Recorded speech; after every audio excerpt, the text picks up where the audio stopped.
Breaking the gray.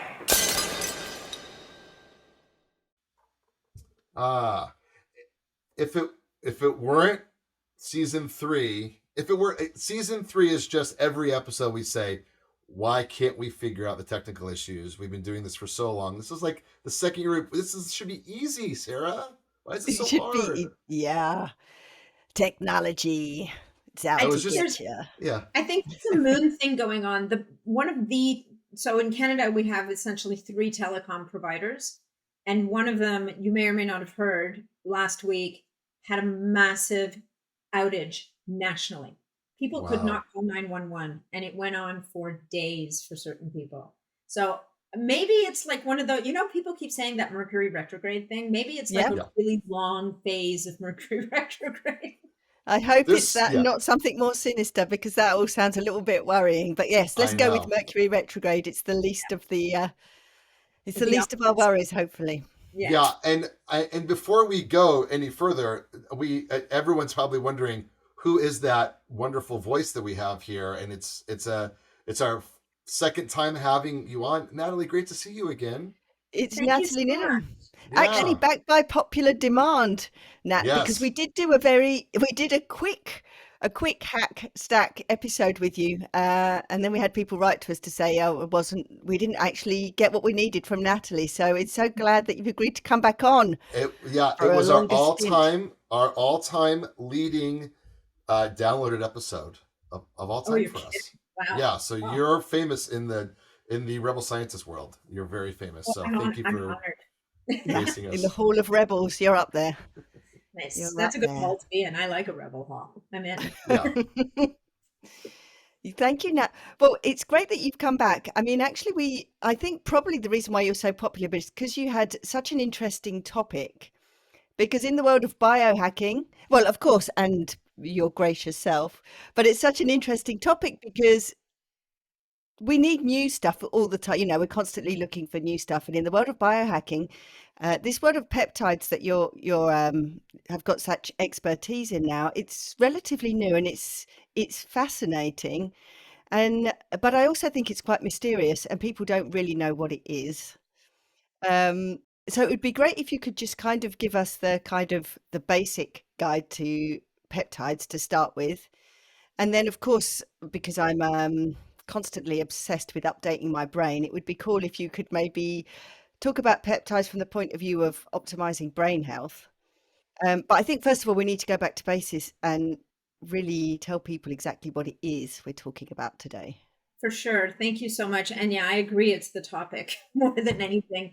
It's definitely, it was the topic of peptides was very much an undercurrent thing and it's been around for quite a long time in some way, shape or form. I mean, if you talk to bodybuilders, they're, to me, very, very often, I would call them the original biohackers, right? These are people that have been doing everything that they can to manipulate their physiology for a really long time.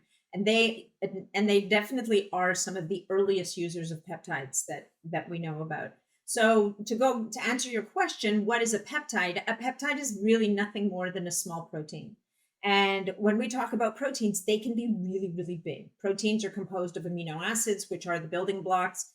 And proteins, we know, can be hundreds, thousands of amino acids long. A peptide, by definition, is 50 amino acids or fewer in length. And then, I'll kind of do a double stream here and say we have peptides and we have peptide bioregulators, which is the other category, which is now a subcategory of peptides, if you will, that's also gaining a lot of ground and a lot of awareness to people. And peptide bioregulators are the tiniest of the peptides. They are 2 to 4 amino acids long. So they are minuscule little molecules. The difference between the two, I would say primarily, is when we're using a peptide, very often we're using it, I mean, they're both signaling molecules, but a peptide is more likely to attach to a receptor on the outside of a cell and initiate a cascade of events in the cell or at a tissue level. So some of the most common ones that people may have heard of might be things like BPC 157, BPC standing for body protective compound, or TB4, which is thymosin beta 4, which is a thymus protein. So they're small proteins, and they activate they activate these cascades. So in the case of BPC 157, for example, it is very well known as a peptide that can be very helpful for healing the gut, healing anything in the GI tract from the mouth right down to the bum. Like there's some really interesting rat studies where they inflicted horrifying kind of anal fistulas on these rats and found that BPC 157 was actually very helpful in healing those. And if anybody has ever suffered from something like that, these are very difficult wounds to heal, if you will. But BPC 157 is also really good for the brain. It's really good for healing musculoskeletal injuries. Like it's kind of like, I like to call it the, what's the name? It's the Swiss Army knife of peptides, because it does so many different things. The bioregulators, on the other hand, are so tiny, that 2 to 4 amino acid chain, that they can penetrate the cellular membrane, they can penetrate the nuclear membrane, and they actually act at a gene level. So they are epigenetic switches. So they actually will bind to DNA and allow that helix to unwind, if you will, in certain areas, which will allow for the upregulation of the production of certain proteins. And so the way that bioregulator peptides are most often used is really with an intention to regenerate and restore function to different tissues, glands, and organs in the body. So when, Natalie, you said some people may have heard of, and then kind of you listed off a number that I'd never heard of, where do you think people would have heard of this? Because it sounds to me like, it hasn't even got a commercial name yet. I mean, that name presumably is a name that's given because of its scientific structure. So why would people have heard of it, and how, and where has it actually come from? I mean, I know you said it's used in bodybuilding, but how did they discover it? Because So these are lab compounds. So BPC 157 is naturally occurring in our gastric juice. So it is a peptide. It is a protein that was isolated by a scientist at some point. I wish I knew the history, but off the top of my head. But essentially, the peptides almost always are, actually, I think always are synthesized in a lab. So but they are always mimicking pre-existing sequence of amino acids that naturally occur in the body somewhere. And I'm saying always, there's a possibility there's not exceptions to that, because even if it's part of a bigger protein, that sequence is naturally occurring.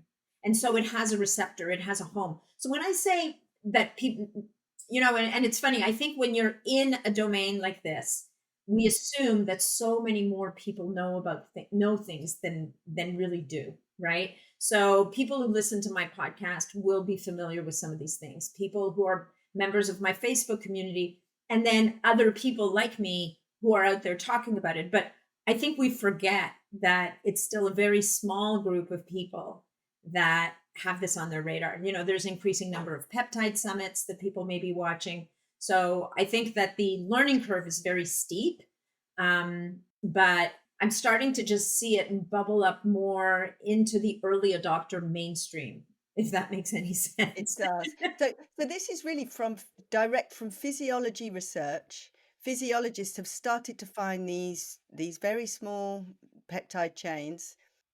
They've documented the place for them in physiology, presumably through doing animal studies, and also maybe from a need to develop medicines, perhaps. Yeah. And now it's filtering into biohacking, because people are starting to see an application for optimization, which is really like the start of mainstream, is that the biohackers start to adopt it for some kind of optimization. So we're kind of at this very early stage where we haven't even really got catchy names that people can actually understand, because I mean, you've said that name probably 5 times and I've still forgotten it now. I know it starts with BP. Well, you got that. Well, you're ahead of most people, because most people will get the B and the C and the B. And I mean, it's like an alphabet soup, right? Thymosin alpha 1 is TA1, thymosin beta 4 is TB4, then BPC 157. And it's just like, oh my Lord, could you possibly be making this any more confusing? So to your point, I mean, if you go to PubMed and type in BPC 157 you will be blown away by the number of papers and clinical trials that have been going on for a really long time. and now it's starting to gain amplitude. And what's starting to happen is, I mean, and I think this has been going on for a while, is that pharma is really starting to turn their attention here, which is a good news, bad news story, right? Because on the upside, we're going to have a lot more research being done in this area. On the downside, you're going to start to see some of these compounds that people have really started to rely on for their health and well-being. And it's not always optimization. Sometimes it's actually people who are not in homeostasis, who have got certain health issues, that are finding that these compounds are incredibly helpful for them. And now they're being studied by the pharma company. They will make some kind of a modification to it, and now they patent it. And so now we're starting to see some of these things like thymosin alpha 1, for example, which is a really powerful peptide in the immune space, disappearing. Like even compounding pharmacies are getting cease and desist letters because it is actually a drug. It has a name called Zadaxin. It's approved in over 30 countries in the world. It got given orphan drug status, I believe, in the US. But the bad news is when a pharma company gets a hold of it, they start to determine how it can be used. And that is usually a very narrow application because they've been able to, in their trials, they're like, oh, we know it can do this.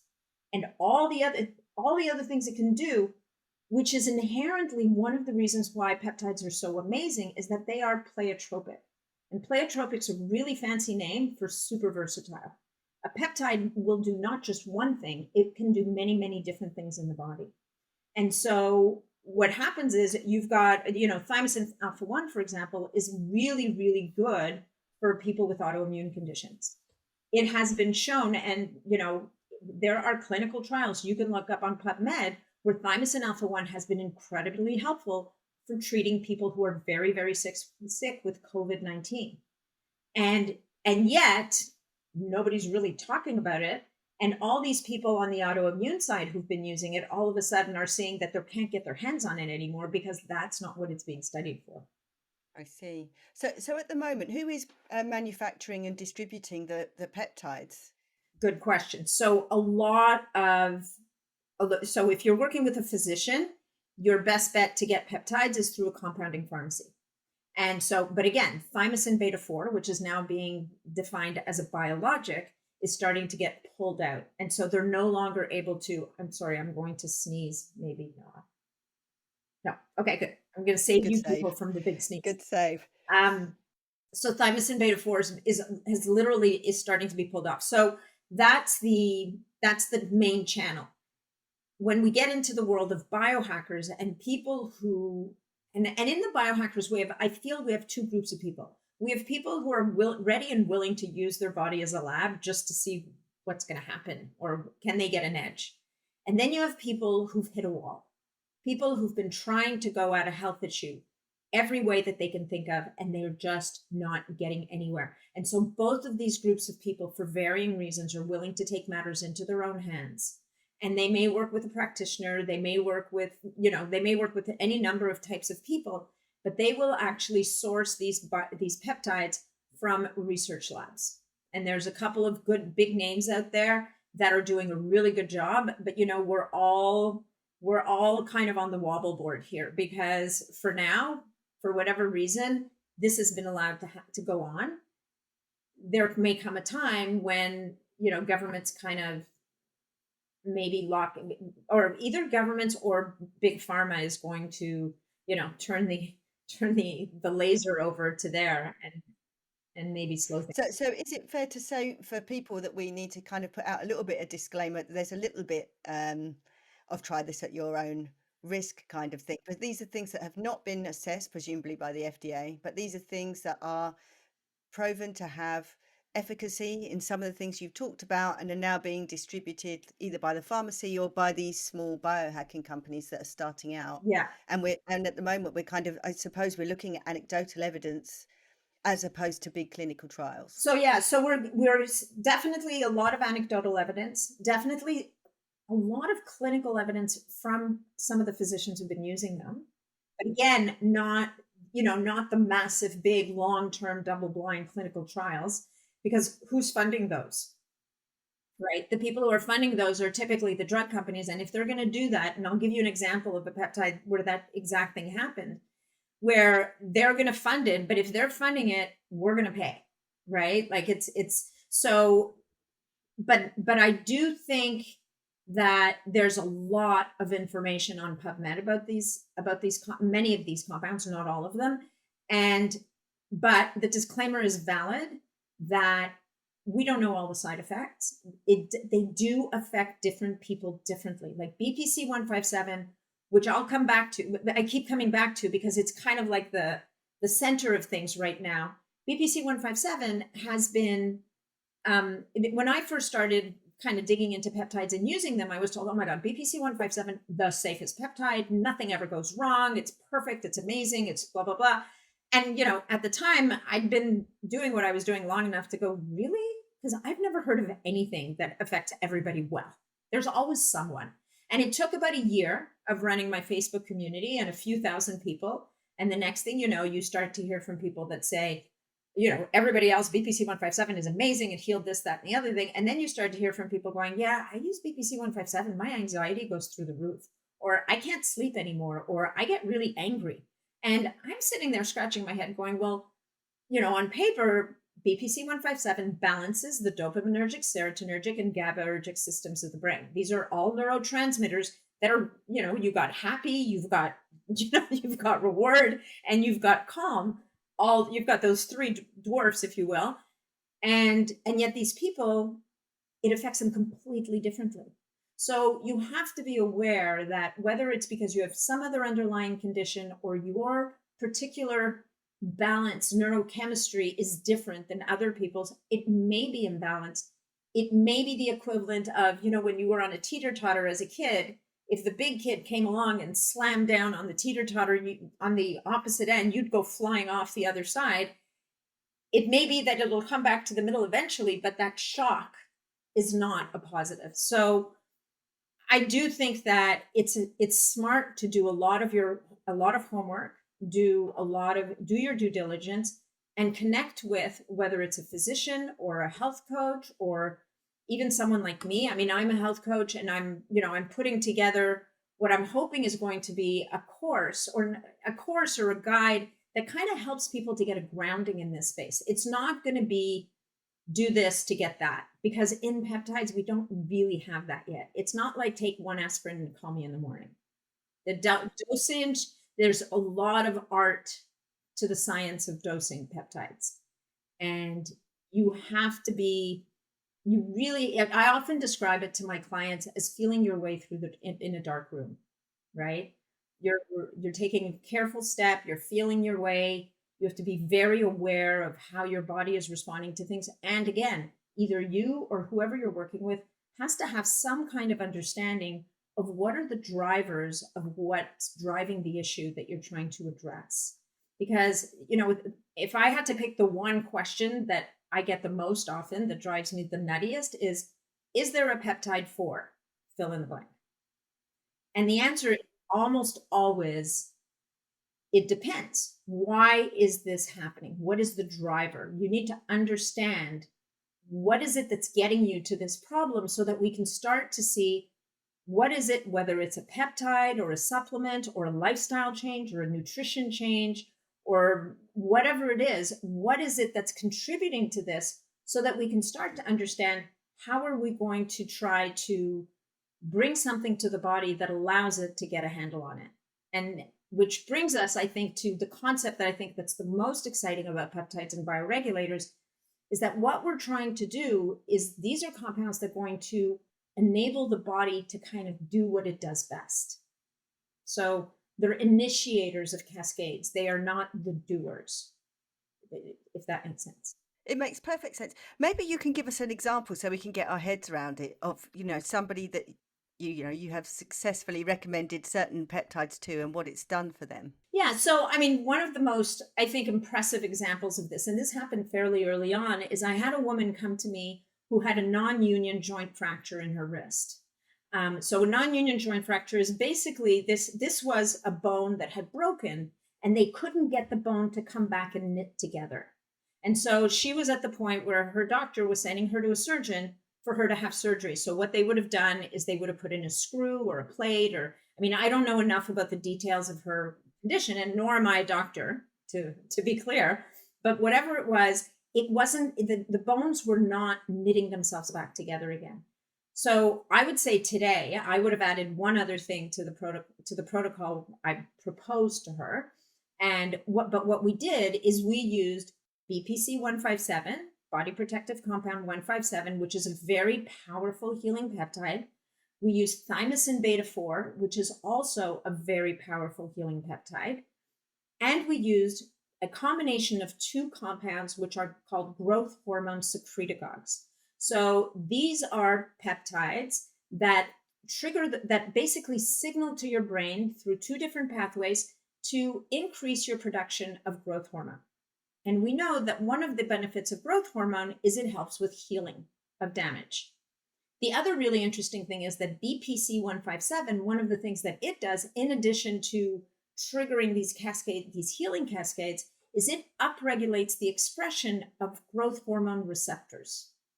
So now we've got more growth hormones floating around, if we can imagine it as baseballs floating around. And we've got our growth hormone receptors, the catcher's mitt, that have now opened up and are waiting to catch the growth hormone. So two different triggers, and we're talking about activity at the actin and the myosin level. Like, I mean, a lot of very technical terms. One of the things that BPC 157 does is it also will increase blood flow to an area. It'll actually generate angiogenesis, which is the development of more microcirculation, if you will, around an injury. Now, I will tell you that this is one of the things that gives a lot of people pause for caution, right? Because when we think angiogenesis and an increase of blood vessel microcirculation, we think of tumors.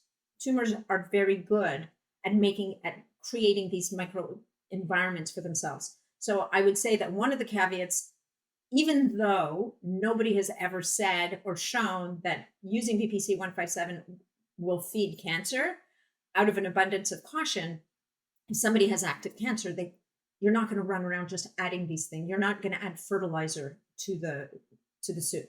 So that was just kind of a caveat. In the case of this person, going back to our example, we use BPC 157, thymosin beta 4, and CJC and ipamorelin. So those are the growth hormone secretagogues. The BPC 157 and TB4 are the repair peptides, if you will. And between that triad, in about 8 weeks, she went back to the surgeon. And I can't remember if it was 8 or 12 weeks. I think it was 8 weeks later. She goes back to the surgeon, and the guy just about fell off his chair. He was like, "What have you been doing?" Because those bones came back together again. So I said that I would have added one more thing to that if I was giving that instruction to someone today, actually probably. And I probably told her to use essential amino acids and bone broth and all the other things that we would talk about for helping bone healing. But pulsed electromagnetic frequency, which is a modality, has been shown to be very powerful for healing bones.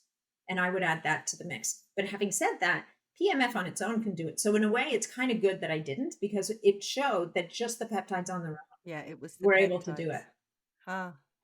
And why do you think the body isn't doing it itself? That's a really good question. And I think that it's also, as we age, we know that we don't heal as well, right? So it may be that as we age, because maybe there's more inflammation around, maybe proteins aren't expressing as well. We don't make as much growth hormone as we used to when we're younger. We may not be sleeping as well or as long as we need to, which also compromises our ability to make growth hormone. Like there's so many different things that could be contributing to the fact that in the case of an injury, maybe sometimes people just need that little extra push so that the body will kind of be able to bring its attention. Because if you think about it, as we age, our bodies are always repairing, right? We're always doing repair work. Every single night you go to bed, your body is repairing something or other. And maybe it's just we don't have the resources necessarily to address the injury when we need it. Hard to say. I mean, but I do think that's a great question. Yeah. Well, it's just to me, it's like an external push of these processes, and I suppose the goal is to get yourself into that healthy state so that you don't need the external these substances, but it's testament to the fact that they must really be working for a lot of people, because the amount of people who have used them. I mean, we were both at that at Paleo FX when you were on the panel there, and the testimonies coming from there were quite astounding. And these were very healthy people who were giving the testimonies. Yeah, and it's something when you can get a healthy person noticing things, right? The other thing with BPC 157 that we see a lot of is when it comes to gut healing. So we damage our gut linings constantly. I mean, the litany of assaults on our gut integrity is long. I think there's nobody walking around right now that wouldn't benefit from some degree of stimulus to help the gut to heal itself periodically.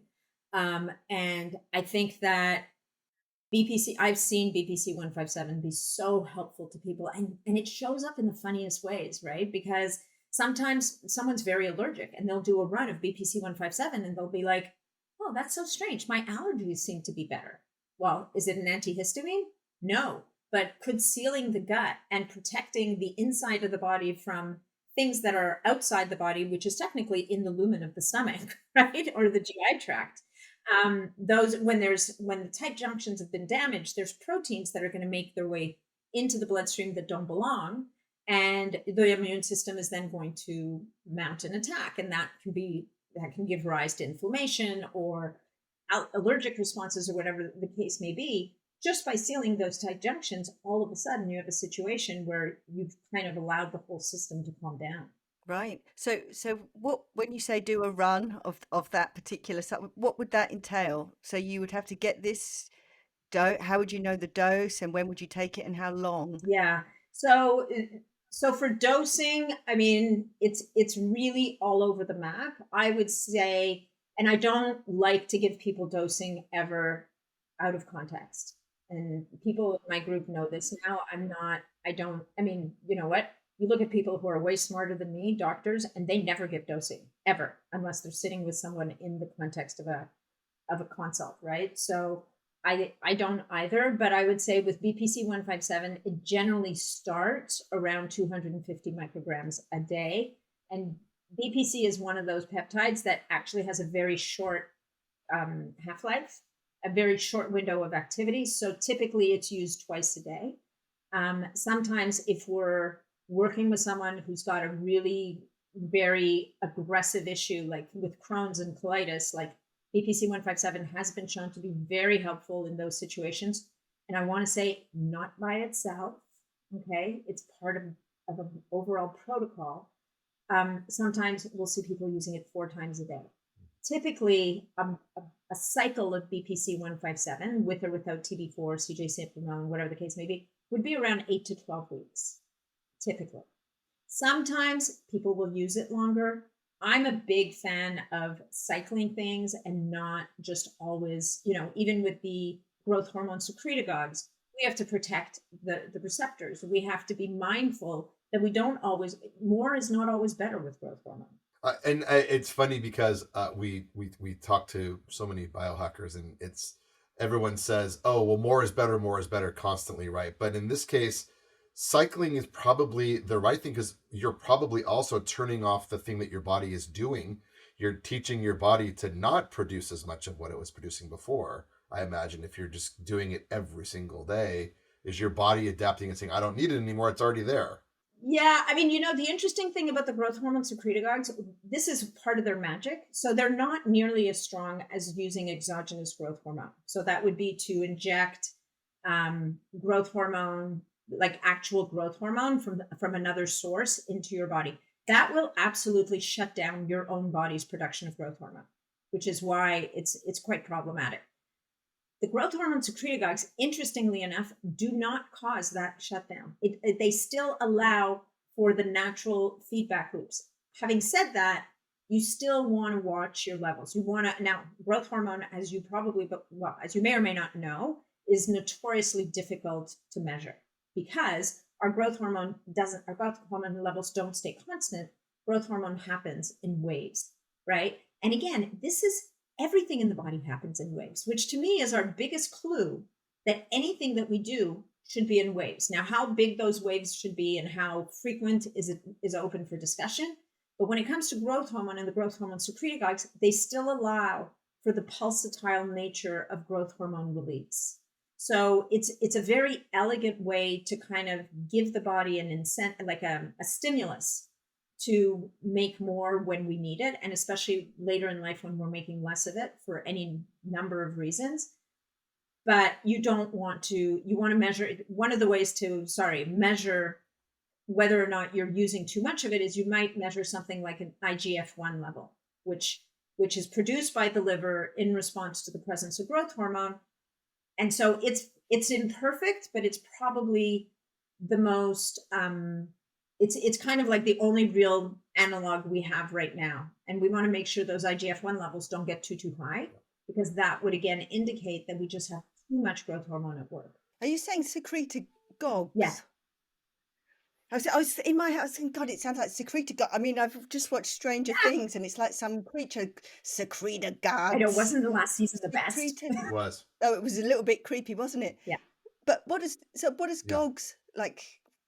What does that mean? Secretagogues, I think it just means that they promote the secretion of. So they're promoting. Okay. So rather than the actual thing, it's the pre. Yeah. So one half is promoting the production, and they're both promoting the release. Right. Okay. So we're giving that little nudge, and they're going at it through two different pathways. And there's some very strong ones out there. You've got GHRP2, GHRP6. You've got hexarelin. The problem with the stronger ones is, number one, typically. You can really see that the receptors become numb, they involute over time, and in the brain for growth hormone, which would be a really bad idea. Number two, they also upregulate the production of cortisol and prolactin, which is another really bad idea. And number three, they can also drive hunger a lot, which is great if you have someone who suffers from cachexia and who needs to put on weight, which you can see where our bodybuilders would be very excited about some of these things. But the problem is that a lot of people are using these growth hormone secretagogues because they can help to promote lean mass and the loss of fat. They're not the perfect weight loss peptide. I'm going to put it out there right now. Some people are responders and will find that they get leaner when they use them. But for the most part, not necessarily. But you can imagine that if you're trying to lose a few pounds and all of a sudden you're ravenously hungry, this is a problem. Interesting. Yeah, I mean, the body is so complex, and to me, it's very interesting. We're kind of tweaking these very finely tuned cascades that are going in the body. Of course, there is going to be downstream effects of anything like this that happens. So I think probably it does sound like the wise thing to do is take some good advice before trying these things, especially if you can interfere with your brain chemistry. Oh, for sure. I mean, the BPC 157, I mean, I would say that there's definitely people, and I would guess, that didn't listen to the science and just kept using it and using it and using it because they bought into the story that it's safe and nothing can possibly go wrong, that suffered from, that their brain chemistry didn't come right back. Like they stayed anxious. They stayed, like, it's scary, right? So it stay indefinitely, but it lasts. And when you're in a situation like that, and you're not feeling yourself, and you don't know, is it going to be a day? Is it going to be a week? Is it going to be a month? It's frightening. And that day, week, month, or 2 months can feel like, it's like people with long COVID right now. They don't know what the finish line looks like. So it feels like an eternity. And this is why I really encourage people, like, you've got to, if you're going to do this stuff, if you're going to play biohacker with your body, and I want to remind people, we only get one. I think sometimes people are surprised that I don't use more peptides than I do. I use the bioregulators like crazy, but the peptides, I use them when I need them in the amounts that I need. And I'm not the first person to run out and try a new peptide to see what happens. I'm like, this is the one body. I don't get another one, So I just think we have to be aware, respectful, and mindful that what we introduce into our bodies is going to have an effect. And I'm going to, not to give you guys whiplash, but I'm also going to say that peptides, they're gone. Like because they're familiar to the body, they get broken down very easily, which is very different than a drug, right? Sometimes drugs, they stick around for a long time, you have trouble clearing them, like they've got unintended effects. I've yet to see as big a downside on the peptides, as certainly some of the more common ones, than I see with drugs. That doesn't mean there's not something 20 years down the line waiting for us. I can't tell you for sure that there isn't, but it seems to me that because these are naturally occurring compounds in the body and they break down very quickly and the body is able to clear them very quickly, there's a measure of probable comfort in that. I don't want to overstate it. Like, I don't want anybody to walk out of here and say, well, Nat said that they're completely safe, so I should be able to use them any I want. I want to say that, I've seen them be transformative and incredibly useful for people. And especially if you're someone who's got, underlying mold issues, underlying like EBV, parasite, that kind of stuff, those things can really change the landscape in a way that changes the way that your body responds to these things. So you've got to be working with someone who has some familiarity here. What's the most common way or suggested way for ingesting peptides? Yeah, so good question. So peptides are proteins. What does your body do with proteins when they land in your stomach? Breaks them down, digests them. So BPC-157 is one of the few that gets a buy because it originates in the gut.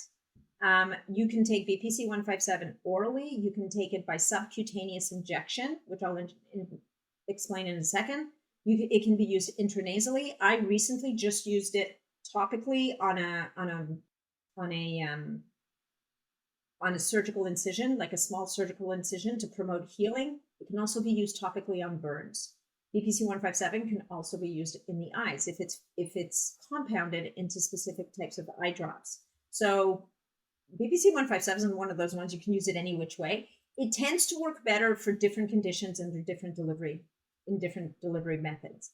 Most of the other peptides need to be injected subcutaneously. And what subcutaneous injection means, it's essentially the type of injection that a type 2 diabetic does with insulin.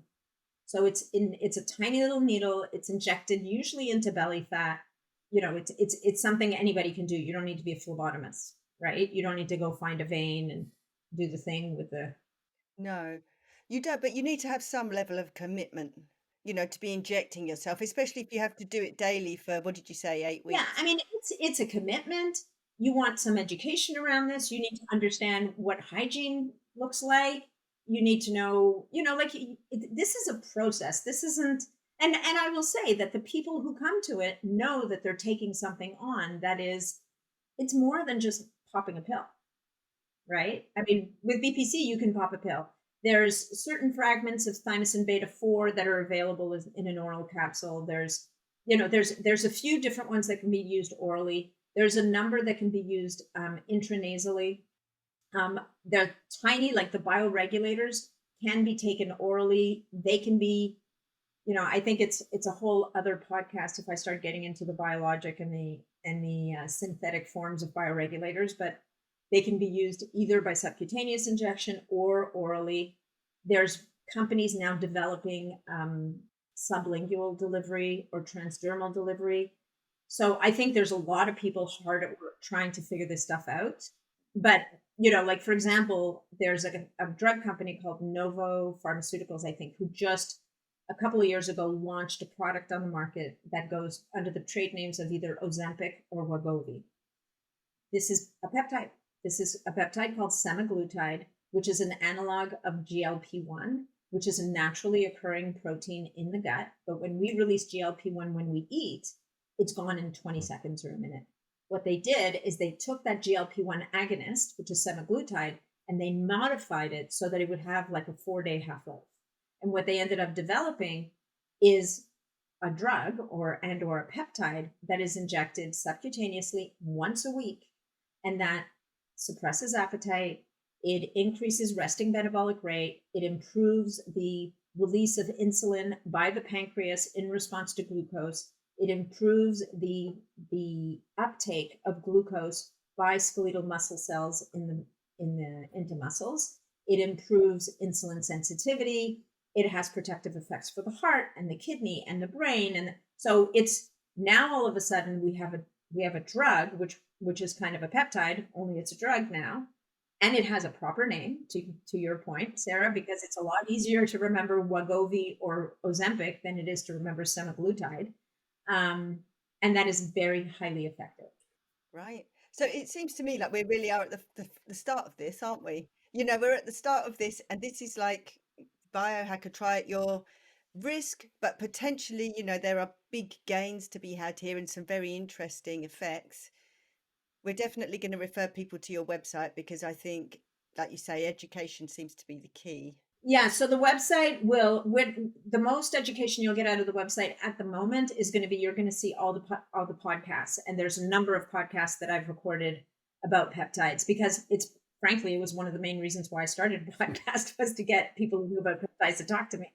Yeah, I bet. But if you sign up for my newsletter, you'll know that you'll find out as soon as I get my peptide course / resource figured out. And I'm hoping that's going to be in the next couple of months. And again, it's going to be the kind of thing that is going to be it's going to be intended for the layperson, and just to help people kind of get a foundation, so that even if you decide to go to a physician or whatever, you're going to have more understanding. You'll be able to have a discussion about this stuff, because again, I answer so many questions from people who are either working with practitioners or physicians who themselves are just getting to know this stuff, or they don't take the time to explain. And you need to know. I just think, you know, if we've learned nothing else in the last couple of years, is we need to become literate about our own bodies and our own health. It's a great way to close this out. We're at the final minute here. Your website is Nat Niddam, Natniddam, D as in, give me a good D word. I couldn't think of one quickly there. David, thank you. D as in David. So speaking of Davids, my son Davis, like we mentioned before, nearly cut his finger off recently, had surgery to reconnect tendons. He's going to be stiff, reconnect nerves. In doing the research and what you're saying, this sounds like something that would really help him in the healing process. Is there a topical cream he should take? Is there something that he should be ingesting to kind of help speed up that kind of flexibility back in his finger and the nerves and all that fun stuff? Well, yes. I mean, look, thymosin beta-4, you can look it up on PubMed. They did a really interesting study where they transected the Achilles tendons of poor little rats, but they injected thymosin beta-4 and they repaired the Achilles tendon. And Achilles is notoriously difficult to. So for your son, you know, would oral BPC 157 help him? It would help.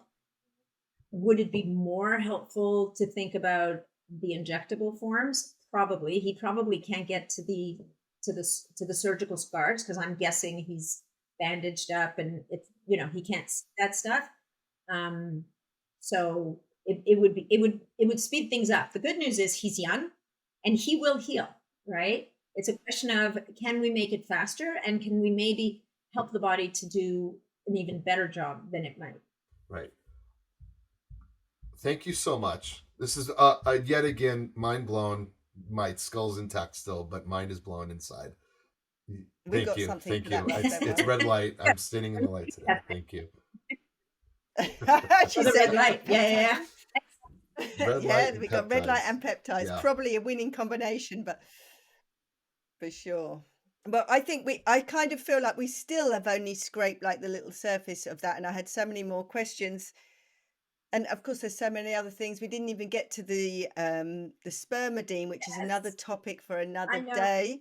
So I think we'll say goodbye for now, Nathalie, and hopefully we can get you back on again, and we can kind of just keep leveling up our knowledge on this, because it is so fascinating. I would love to. Thank you so much. This has been great. Thank you, Nathalie. Take care.